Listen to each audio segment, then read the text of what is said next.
বছর আগে। সম্ভবত আমার বাবাই ফার্স্ট গুম ছিলেন এই সরকারের আমলে, বিগত সরকারের আমলে। আমি তারপর থেকে বিভিন্ন সংস্থাতে দ্বারস্থ হয়েছি এবং পরপর 4টা বছর 14 সাল পর্যন্ত আমি প্রেস ক্লাব থেকে শুরু করে বিভিন্ন জায়গায় দুটো কথা বলার মতো সুযোগ পেয়েছিলাম, যেটা কিনা 15 সাল থেকে এই 24 এখন জাস্ট আবার পারলাম। আমি বিগত কথা নাই বা বললাম, 14টা বছর শেষ হয়ে গেছে, আমার বাবা আমাদের মাঝে নাই। এখনো আমার প্রতি মুহূর্তেই আমার আশা যে আমার বাবা ওর কাছে ফিরে আসবে, আমাদের পরিবারের কাছে ফেরত আসবে।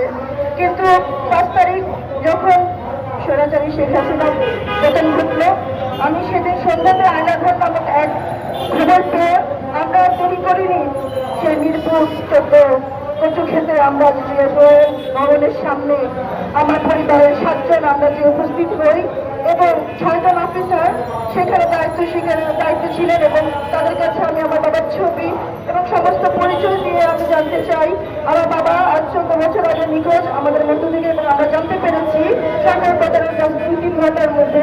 আমি তাই থাকতে পারিনি, আমি চলে এসেছি, প্লিজ আমার বাবার একটা খবর করুন।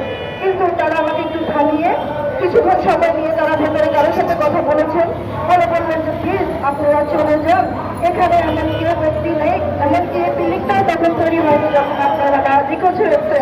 আমি এই কথা শুনে কিছুক্ষণ তাও দাঁড়িয়ে কাঁদতে থাকি। তখন আমাকে একজন অফিসার খুব সন্তানাকে বলে আমি বুঝতে পারছি, কিন্তু আমাদের হাতে কিছুই করার নাই। আমি আপনাদের কাছে প্রশ্ন রাখি, ওনাদেরকে এত ছোট্ট একটা কথা বলার পরে কি আমরা মেনে নিব যে ওনাদের কিছু করার নাই? আমি আপনাদের মতো সকলের কাছে, পুরো দেশের কাছে জানতে চাই, 14 বছর আমার মা এখনো তার নাক ফুল খুলে তাই আমার সান্ত্বনা দেওয়ার তো দূরে থাক, মায়ের চোখের দিকে তাকানোর মতো সাহস হয় না যে আমি মাকে কিভাবে ভুলবো যে আমি কোথায় যাচ্ছি। এখন এই দুর্বিষহ জীবন আমরা 14 বছর আমাদেরকে প্লিজ আমাদের এই আমজনতা সরকার, একটা রাজনতা সরকার